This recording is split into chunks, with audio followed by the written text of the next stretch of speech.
This episode is sponsored by WeHaveMerch.com. WeHaveMerch.com. Prices starting at only $12.99. Sizes up to 6XL. 17 different shirt designs. Buy 2 shirts and get a bigger discount. Anybody that buys 3 shirts gets a 10-minute guest spot on Cool Kids Countdown. Buy one now. This episode is also sponsored by the following.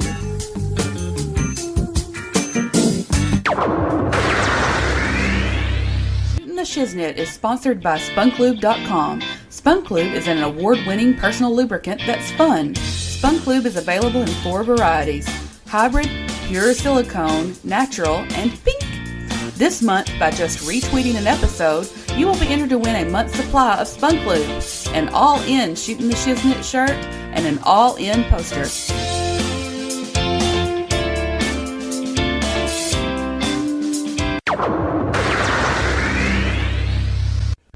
Hey, have you used that app Uber Eats? No, I haven't. Man, it's pretty awesome. You know, Uber's famous for, taking over the cab industry. So it looks like now they're taking over the food delivery industry. Really? Yeah, what you can do is you can download the app and you can order from tons of places. I actually ordered from McDonald's today, got a 20-piece McNugget delivered to my house. That sounds amazing. Oh, it's awesome. The big thing is that you can put in a code that I provide for you, and you'll get $5 off your first order. $5? Wow. Yes, a whole $5. It's Eats, E-A-T-S dash Brian T 24790UE. That's Eats dash Brian, B-R-I-A-N-T 24790UE. Put that code in, you get $5 off. That's awesome. I'm so excited.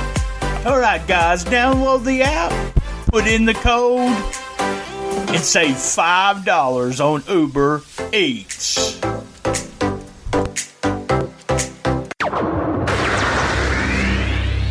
Have you listened to last week's episode, the week before, or all the episodes? By the way, all of them are at www.stspod.club and all of the fine podcast players. Now on with the show. Lock the gate!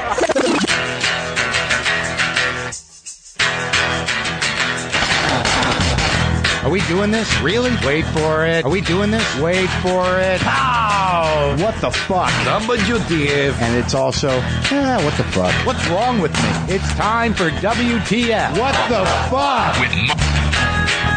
Okay, let's do this. How are you, what the fuckers? What the fuck buddies? What the fucking ears? What the fuck nicks? What the fuckericans? What the fucking avians? What the fucking ucks? Whatever you want to call yourselves, whatever the fuck it is. This is WTF. Thank you for tuning in. Hey everyone, we're live from STS Studios, and guess what? I got my co-host. This is our second show this week. Hey Lance, how's it going? I am right here at the Tang Studios in Chicago. Tang. The astronauts drank it, so it's got to be good. Oh, man, Tang, God, I used to like Tang, and then my mother found some kind of generic-ass Tang, and she used to buy it, because it was much cheaper. Because we were poor as hell, but, and then the generic Tang just turned me against Tang. It was like, this is like the worst tasting shit ever, and then in my mind, it was Tang, I thought Tang was generic anyway, so I can't imagine generic Tang. That's got to be worse. It was like Kool-Aid without sugar. I mean, you've tried that. Every kid stuck their finger in the Kool-Aid packet before you did the sugar. So gross. So we're doing the what the fuck, and right before we came on, I actually installed a what the fuck theme from Mark Maron, who does What the Fuck podcast. I didn't ask his permission, so I'm really hoping it's okay with him. One of the top podcasts, a guy who probably makes $1 gazillion on his podcast, even more than Bruce. You won't notice. Yeah, he won't notice. He won't notice. He won't care. WTF News Desk. Oh, yeah. Guys, I'm not playing it right now. I'll do some post-production, and at least we'll get to see it here. I can just keep doing that. Oh, we can just do that. I can do it all night. Oh, good God. He can do it all night, ladies. That's right. If you're listening, he can do it all night. And he also has a bottle of Spunk Lube. That's right. The hybrid and the pink. I'm investing. I got points. Oh, damn, you got points. All right, man, let's get started. We got some fun stuff. We got some great stories. So the WTF News Desk for August. So, of course, we start with number 10, which is our stipulation match of the month, which comes to us. We decided to branch out. We're international this time. So we're bringing the match from 0-1 in Japan.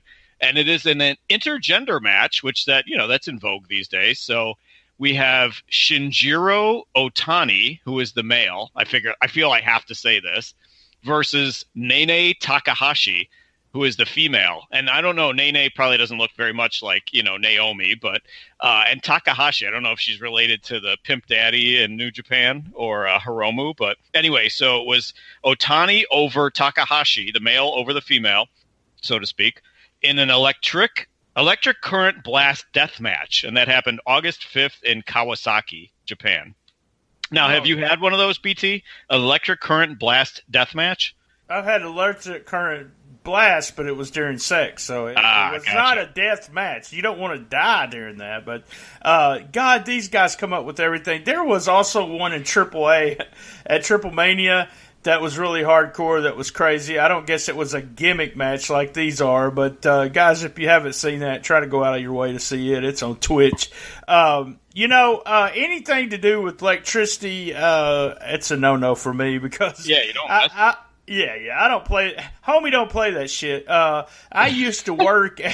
I used to work as a battery. I worked in a battery charger factory that did battery chargers for big equipment like a crane and even golf carts and stuff. And I dealt with electricity. And I have been shocked about 7 or 8 times by very, very, very, very high voltage. And man, if you ever get shocked for real, it's that explains a lot. Yeah, that explains a lot right there. You've been shocked 7 times. Think about King Kong picking you up and shaking you and then just putting your ass down. That's the way it feels. I mean, that's the way I left. I've had to leave a couple of times, not that I shit myself. Let's just get this right. But I did have to leave a couple of times. At least not that time. Not that time. I didn't tell anyone I did, but there we go. I want to see if this match would take place in Saudi Arabia. Would they put on an intergender match and do a electric current blast death match in Saudi Arabia? So, hey, more power to the ladies, the female wrestlers out there. The intergender stuff rolling on. So even though she lost the match, it went 16 minutes before I guess she got shocked. So anyway, so number 10 is our stipulation match of the month.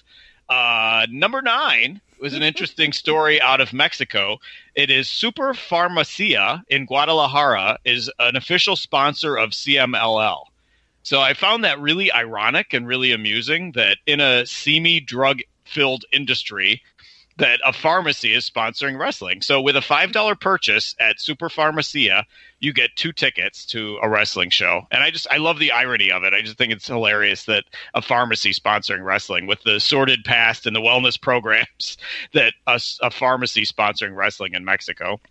Well, that's if we've seen that in America, it might not be as bad, but just because of all the stuff we've heard, I've heard it come out of guys' mouths. We're going to Mexico for a couple of months and gain some weight. So that's always been that. And then drug-wise, it was always known that, and we talked about this, I think, with Bob Barnett, that there was just tons of drugs in Mexico. And, hell, there may still be.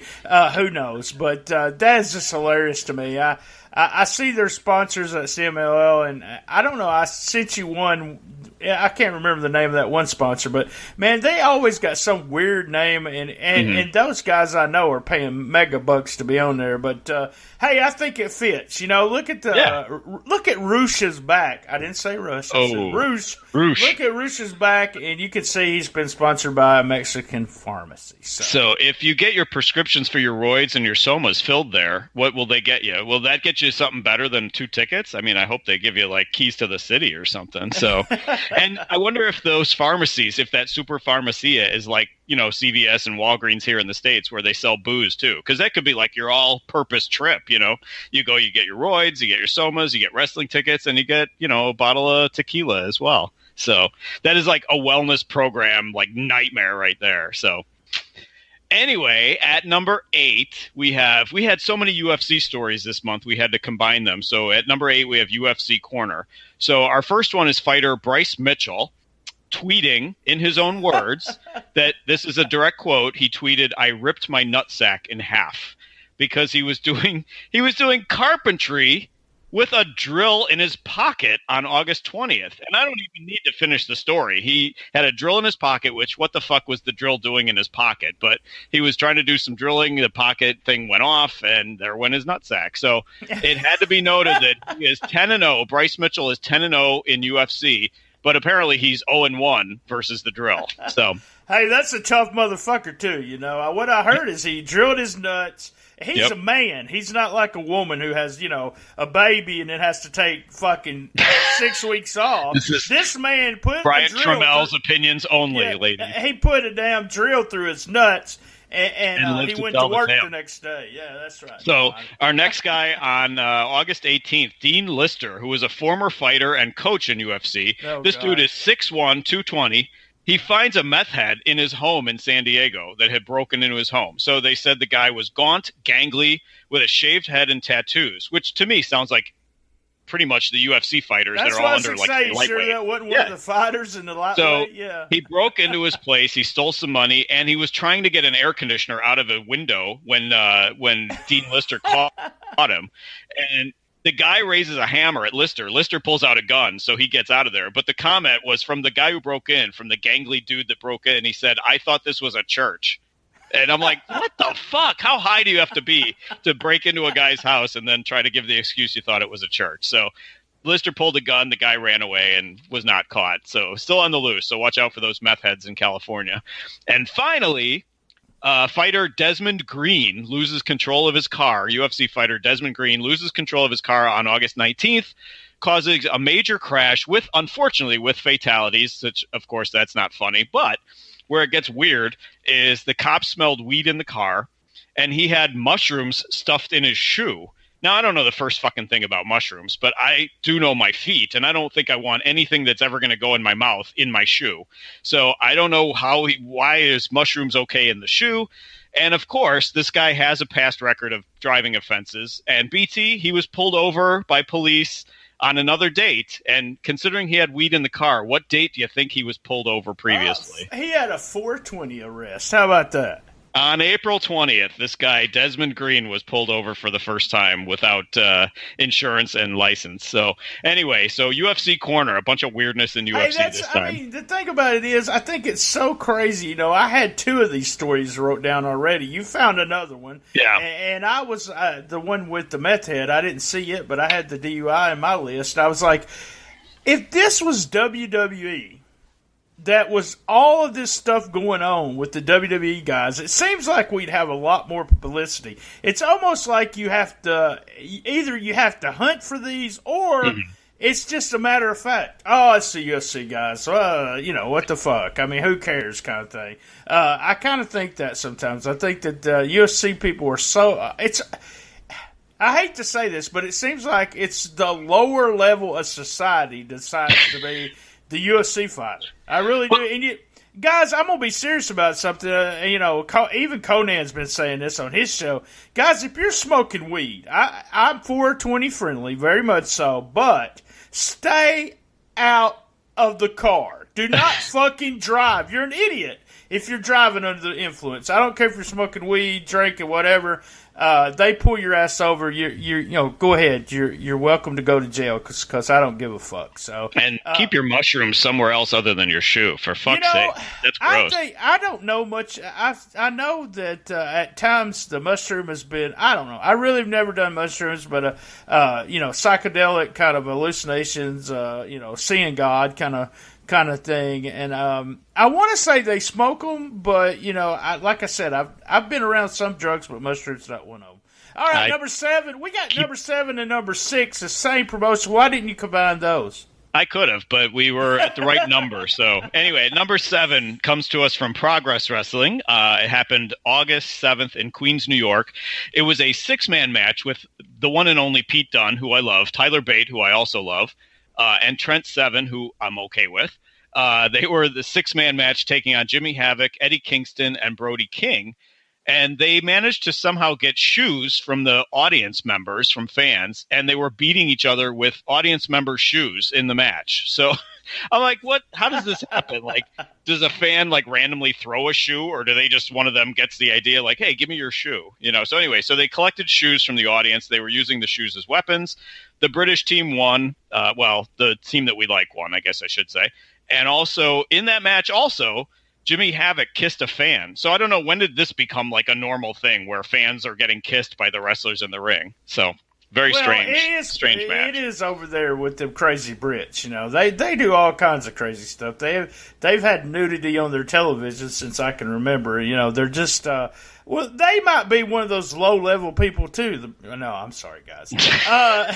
That's Brian Trammell, St. Louis, Missouri, folks. I know, I'm giving everybody women. That kind of nasty talk is not coming from the Tank Studios in Chicago. I disassociate myself with that. So, anyway. I did see a clip of it. I thought it was hilarious. They was just beating each. You know, it reminded me when my mama used to grab a shoe and beat the hell out of me. So, yeah, right. Very, very good. It was funny. And, you know, the thing about it is, and it is what I say, they do have a different sense of comedy than we do. So it was probably funny as hell over there compared to. I just thought it was kind of odd seeing them beat. And like you said, what do you say to the fans? Hey, give me your shoe, you know? Yeah. I don't know what to hurry up. All right. And number 6, also from Progress, and interestingly, 2 days earlier, August 5th, in Melrose, Massachusetts. This time, once again, Pete Dunne involved. So it's Pete Dunne.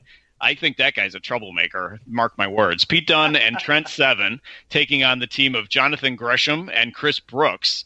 And a fan heckled to them to kiss during a lockup.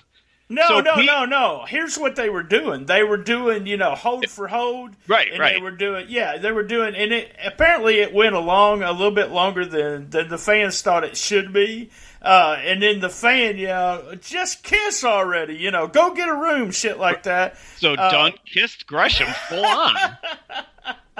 So now it sounds like you've seen the clip. I haven't seen the clip. All I know is that I read that all 4 of them kissed at various points. So it was like a whole makeout session going on.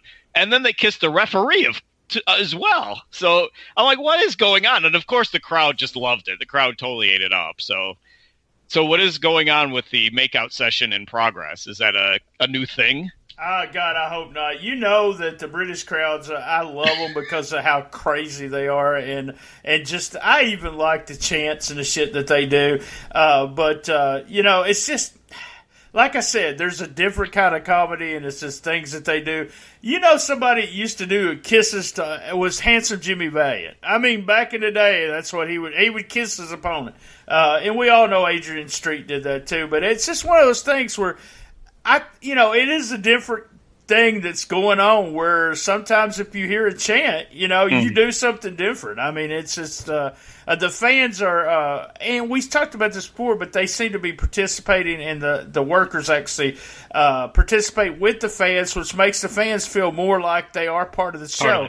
Yeah. It's a good thing and it's a bad thing. We talked about it before. Sometimes it's a bad thing, but in a way, I mean, you know, it feels a part of it, and they come back. So that promotion always sells out and does really well. All right, guys, we're going to take a quick commercial break, and we'll be right back.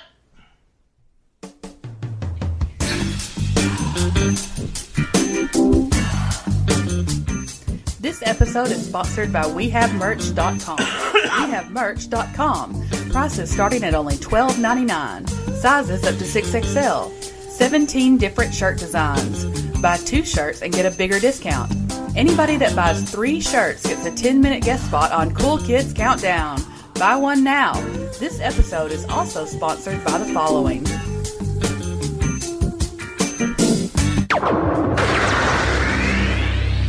The Shiznit is sponsored by SpunkLube.com. SpunkLube is an award-winning personal lubricant that's fun. SpunkLube is available in 4 varieties: hybrid, pure silicone, natural, and pink.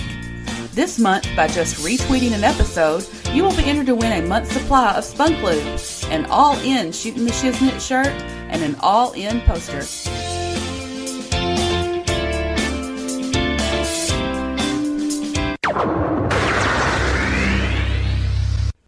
Hey hey, have you used that app Uber Eats? No, I haven't. Man, it's pretty awesome. You know, Uber's famous for, taking over the cab industry. So it looks like now they're taking over the food delivery industry. Really?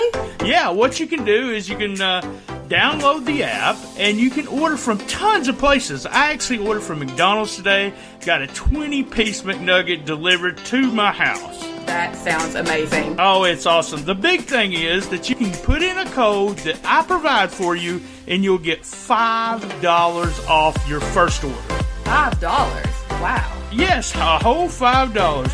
It's Eats, EATS dash Brian T 24790UE. That's Eats dash Brian BRIANT 24790UE.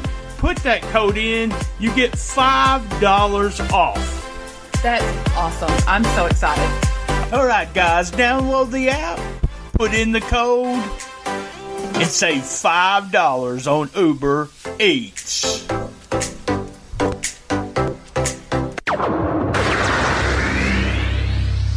All right, we're back for the top 5. I just want to mention a couple of things. We do have a contest going, and we kidded about it when I first, before we got here online talking to everybody. We have a whole month supply of Spunk Lube we're giving away. You also get an all-in poster. You can thank Lance for that when he ships it out to you. And we also have an all-in with Spunk Lube shooting the Shiznit shirt that we're going to give to one lucky winner. All you have to do is retweet any of the new episodes. Retweet, and I'll be putting a name every day. I grab a name and put it in a hat, a dirty baseball cap that I sweated in. And then we're going to pull a name at the end of the month. It's one lucky winner. Also, hey, have you ever used the Cash App? I have not. Okay, it's made by a company, and I'm also I'm promoting it to get some cash. I mean, you know that. That's what I'm going to do. But it's awesome. I used it today. I have a new sponsor coming up. We used it together. I got my money in like 5 seconds. It's made by a company called Square, and my father-in-law has been investing in this company for like the last year and making tons of money. So I'm giving you a stock tip too. But if you want to donate something to the show instead of going to Patreon, or if you have the Cash App, you could give us $1, $5, whatever. I mean, you could give us $100. We'd love it. My code is $BTSTS. That's if you want to donate money. If you don't have the app and you want to use it, I'll give you $5 to download it and use it. The first time you use it, you'll get $5. And my code is LJTPLJH. I know I couldn't do anything with that. So LJTPLJH, $5 will go to us here. If you enjoy the show and you're listening to it right now, I mean, give us $1, $2, whatever a month, and we appreciate it. And those all-in shirts that I mentioned that you can get them right now until the end of the month. If you really want one that says all in with Spunk Lube, you can go to our t-shirt site and get it. And I know Lance has got a big smile on his face because we walked around all day with ours on. It makes it sound like Spunk Lube makes it easy to get all in. It does, bitches, it does. So I'm just glad that your code for the website is not Trammel or Trammel, because that would confuse people because you can't even pronounce it correctly. So how are they supposed to spell it? So it's a good thing you went with an easy code. All right, man. Here we go. This is one of my favorite stories of the At number 5, we have the Randy Orton's dick story. So I'm going to let you take the lead on this. I got some notes on it, but I hadn't heard much about this. And who is Court Bauer, by the way? I've heard that name. That's one of those names you hear all the time, but I don't know exactly who he is. Who is Court Bauer? Court does MLW Radio. He started with the podcast. He's also MLW Fusion that we talked about. I told you watch a certain amount of those shows. They're pretty good. Court worked for the WWE. He was a writer. And during one of their podcasts, he mentioned, and this was one of the old podcast. He said for every new writer that showed up, Randy would come in the room, put his hand down his pants, pull out his dick, and touch himself. And then he'd say, "I'm Randy Orton, shake my hand." And the writer would be looking at him like he's crazy, and he'd go, "Oh, you don't want to shake my hand? You big leaguing me? That's fucked up, man." And then he would say, "Should I tell Vince and Steph you won't shake Randy Orton's hand?" So Randy was just really being a dick. Totally a high school like initiation bullshit. Oh, it is. Yeah. I mean, during high school, we used to do stupid shit like stick her hand down our pants and then watch us go to one of our friends and just put her hand on his shoulder or something stupid, and everybody would laugh. And that's exactly what it was about. And someone, Court had talked about it, and then someone had listened to an old episode and tried to confirm it, and then all of a sudden it got all over the internet. Something that was happening a long time ago. And it just somehow broke this month. We found out about it this month. So I just want to know if he would have the balls to do that he's doing it to these little writers, would he have the balls to do it to, like, say, a Lashley who got signed, or like Big E? Would he do it to newcomers like those guys? I don't think he would. So I'd like the story too, where they asked him if it happened to him, and he said he got lucky because just as Randy was about to do it, Stephanie comes walking in the room, and Randy backed off and didn't do it to him. So he got away. He didn't have to participate in this silliness. Yeah, he said it was like Stephanie was the teacher walked into the class. Yeah. So I'm just glad that, say what you will about Randy Orton and being a bully and shit. I'm just glad it wasn't Linda McMahon doing that kind of shit, because, man, that would be gross. Ugh. So, all right, at number 4, this seems like this happened like ages ago, but at number 4, it happened in August. We have Kane elected mayor of Knox County. So, yes, Glenn Jacobs is now the mayor of a town that has almost 500,000 people, and he won the mayoral election with 66% of the vote. All I'm glad is that it pretty much killed the Team Hell No reunion tour, So Glenn Jacobs, before this, he ran an insurance agency, ran a real estate business, had 2 grandchildren. I was not aware of this. Fucking Kane has 2 grandchildren, and he was still in the wrestling ring as of this year. Big Trump supporter, which that just goes without saying. And unfortunately, he has not ruled out wrestling while in office. So congratulations to Kane being elected mayor in Knox County. So Knox County is Knoxville? Is that... You're in the South. I don't know anything south of Chicago except for like Miami. I didn't even look at where it is. I've been all excited. I mean, let me talk about Kane. I was a huge mark for Kane when he first started. I thought it was awesome shit, and then I just got so sick of him and this stuff. I was excited that he won mayor. Just hopefully he won't be returning to wrestling. Right. And yeah, I actually talked to Kane one time when he was just got started. Well, he'd been in the business for a while. He was in Puerto Rico, and I was talking to Dutch. I guess it's okay to say I was talking to Dutch in Puerto Rico. And he handed Kane the phone. I think he was Unabomber then. They called him Glenn. He said, "Here, talk to Glenn for 5 minutes. I got to go piss." And I was like, okay, I don't know this guy. And I started talking to him. I said, "So what do you do, while you're not wrestling?" He goes, "Man, I stay inside. It's real hot. And I play video games." So all I could think of was when he went into the WWE, and it was the N64 at the time, was him with the N64 with that Kane suit on playing. And every time I see him, I think about him playing video games. So, but yeah, congratulations, Kane. Maybe just hopefully, I'm not much of a praying guy, but we pray it keeps you out of wrestling.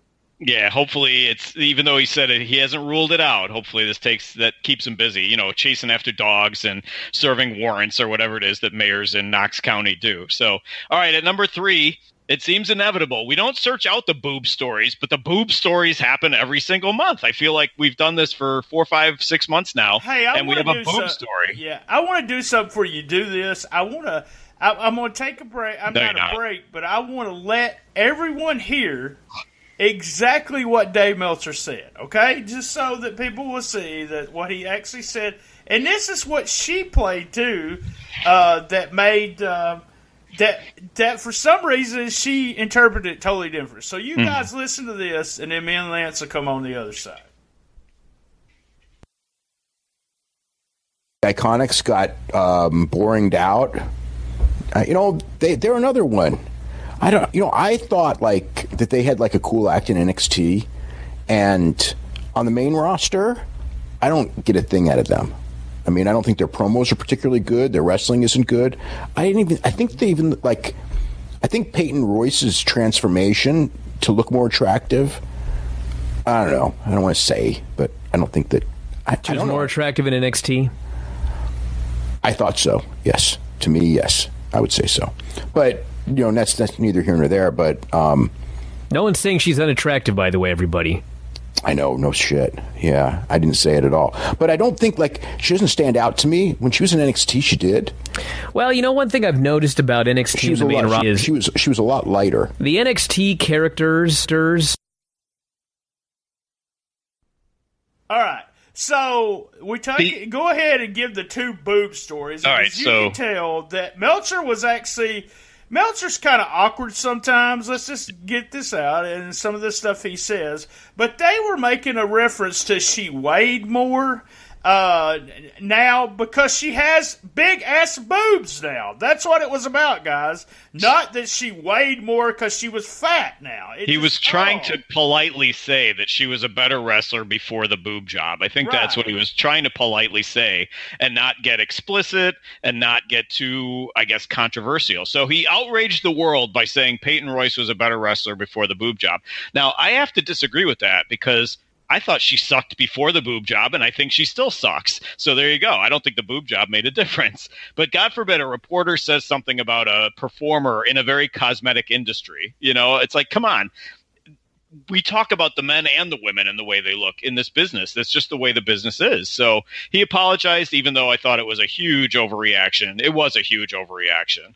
So, it's horrible. And the thing about it is, I just don't know. I'm glad we don't have the Meltzer viewership because we couldn't say some of the things. I mean, we would get fucking crucified every day. We would.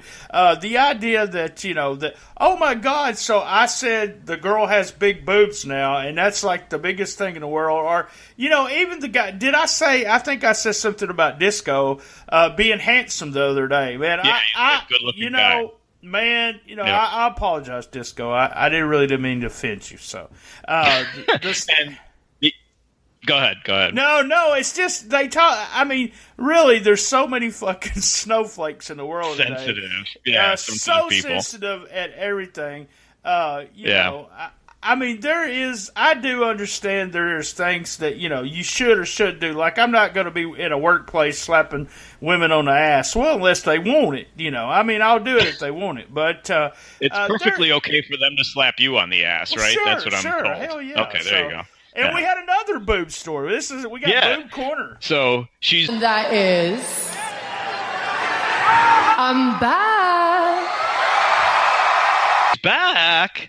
Paige, it seems to appear in our list every month. So Paige claims that a TSA agent was creeping her out at the airport, staring at her boobs on August 21st, or August 23rd, rather, flirting and winking at her. So, and she went off saying, quit that. I don't want the attention, blah, blah, blah.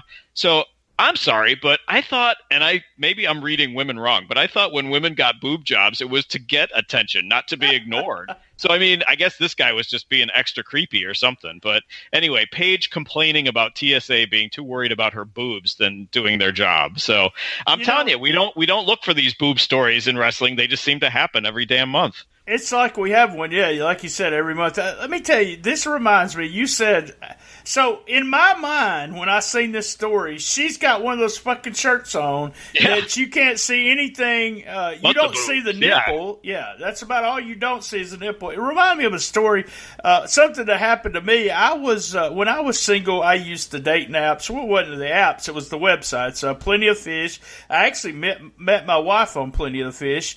But this girl had this shirt on in her profile picture. And, I mean, you could see every bit of her boobs except the nipple, okay? So as soon as we started talking, we was chatting on Yahoo, and I said, man, you got some nice boobs. They're just, she got mad at me. She said, is that all you guys think about? Well, when you're wearing that shirt in that picture, that's probably going to garner some attention. Yes. I was like, you're just a silver-tongued devil anyway. That's beside the point. Well, so there we go. All right. At number 2, we have the infamous Jason Sensation hoax at Raw that happened in Toronto on August 28th. So this is the douchebag that worked for WWE in bit parts here and there doing impressions. He did famously the Owen Hart impression back in the day before Owen passed away, obviously. And this jamoke tweeted that he had gotten a gun through security at Raw and was planning to kill himself at Raw that night. So he didn't get the fact that a joke like that might be a bad thing. I don't know. It might, cause trouble. So apparently he was never actually at Raw. He was arrested, or I believe he was arrested. If not, they should put him in the mental house for the rest of his life. That's what they did. I think it was 72-hour watch. After looking at some of the stuff with Jason, the stupidest thing in the world to do.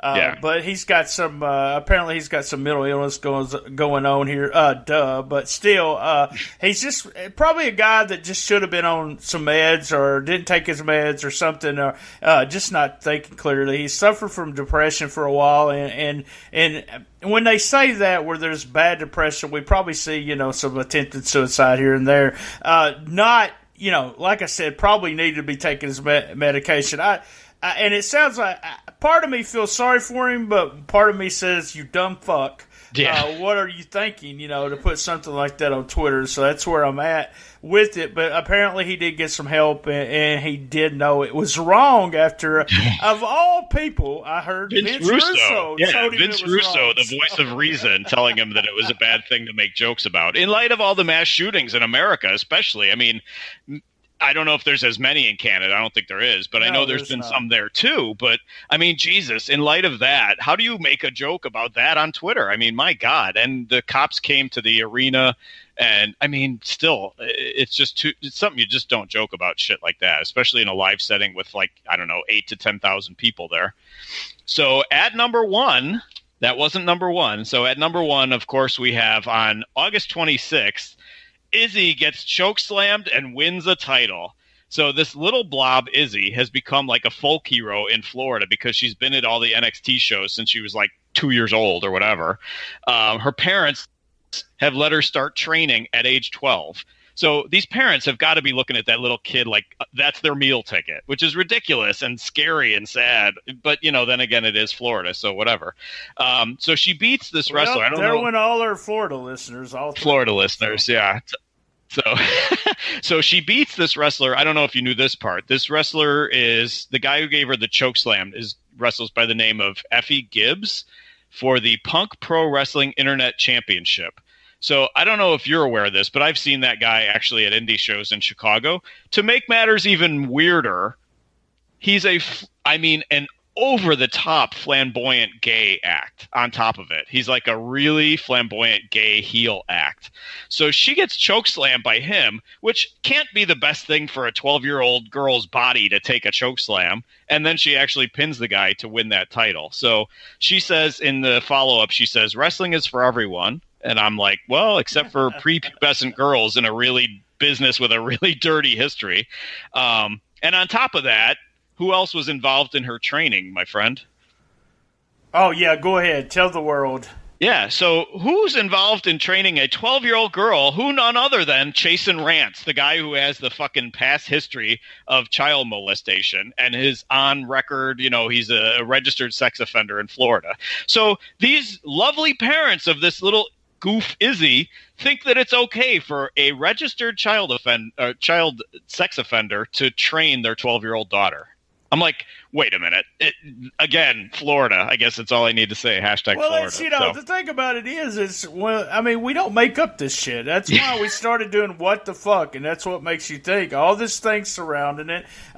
For some reason, it sounds like you don't like Izzy. You got a fucking grudge against her and Florida. So we have pissed off. Let me look. I'm going to start at the top. 12-year-old girl demographic. We pissed off the 12. So who was that was on that podcast, that little kid? We actually actually saw her. So what was her name? Kelsey and Paul. All right, so with the Kelsey and Paul audience, we pissed them off. I tried to smooth it over with, the mental ill people because I kind of suffer from some of that. We pissed off women because of the boobs and some other stuff I might have said. All the British people, we pissed them off. So we might have some people in Chicago, which is our largest city when it comes to downloads, or, some of my Southern Hick friends are probably going, get out there, Bubba, go ahead, say that. And Holland. Holland loves us, too. We can get away with shit with Holland. We love you, Holland. Must be all that weed they smoke. So, hey, man, thanks to everybody for joining us. Me and Lance want to thank you. We arrived, I said this on the other episode this week, but when we were there, it's been a week, Lance. Can you believe it? We're recording this on a Thursday night. At this time, we were actually at StarCast. And when we arrived there, me and Lance started talking, and I didn't even know anything about the downloads, and we had one of the record days, and it has, and we were just there. We were just hand gladding, hand gladding. Yeah, that's something you and the wife do. I don't know anything about it. Yeah. You and your hand gladding with spunk lube. And it was just, the new episode has been, there's only 4 episodes from last month that even beat it. So it's just, we thank you. We do. We know there's a lot of podcasts out there. Lance, tell them how many podcasts there's out there. 847,212 wrestling podcasts. And tell them what makes us different because, do we have a black and white t-shirt? We have black and white t-shirt. Yeah. So we're just like everybody else. So, but we do appreciate it. We tell the truth. That's what it is. Maybe. On these what the fuck stories, I got to tell you, like you had mentioned about how these stories, we don't search for these things. We don't. It's never a month where I've got like 4 stories and I really have to scramble to round up another 6 or something. There's usually stories that we can't fit in because there's so much fucking weird, entertaining shit that involves this business. So you had said, thanks to the fans. I say thank you to wrestling in general. It may sound like we bust the chops of people from time to time on here, and we definitely do. But we love the business. We love to watch the business. It's just the most fun hobby you could possibly imagine. So all kidding aside, we definitely love the business too. Oh man, and it just in a friendship that me and you have, I'm not gonna hug you again. No kissing. Yeah, you only got one hug last weekend. So, but it is, this business, and I mentioned this at work. They was like, "Who do you know in Chicago?" And I was like, "This business, wrestling business, is also it's a fandom that we follow. Mm-hmm. We're part of it, but we also make lifelong friends. Me and you've known each other forever, and by just hanging out, we're more friends. I talk to you more than I do. Well, not more than my wife, but other than that, that's about it. I hope not. That shows me how pathetic I am. So, okay, everybody. Same bad time, same bad channel on the best little wrestling podcast in the business. Be there. And I love my mama. And I love Tang and the drink. Is that Pootie Tang? Something like that. Thank you for joining us. Another great episode of Shooting the Shiznit. That's right. Always we're looking for contestants for Who Wants to Be the Best Shiznitter Ever. Reminder, we have merch.com. Shirts at $12.99 and sizes up to 6XL. A big shout out to our sponsor, spunklube.com, for providing our shirts for All In and sponsoring the show this month. We do have Patreon. You can go to Shooting the Shiznit. We're looking for 10, that's right, 10 people to be Patreons, and then we'll start putting up some material up there. A big shout out and a thank you to Bob McGee at Pro Wrestling's Between the Sheets, Gene Jackson at localstolegends.com, Sean Garmer at Wrestling to Max website, and also Wrestling News Center. You can reach me at Comic Book Mark BT on Twitter, at BT Shooting the Shiznit. Facebook, you'll find the Shooting the Shiznit page, and also the Cool Kids Wrestling and MMA Talk Facebook group. You can listen to all the archives at stspod.club, or we're on iTunes, Stitcher, Player FM, Podcast Addict, Spreaker. Did I say Spreaker, Stitcher, and all the other podcast players? A shout out to Creative Control. That's right, Creative Control with JoJo. He's also on Keeping It 100, some of my favorite podcasts, and my buddy P3 Radio with Max. That's right.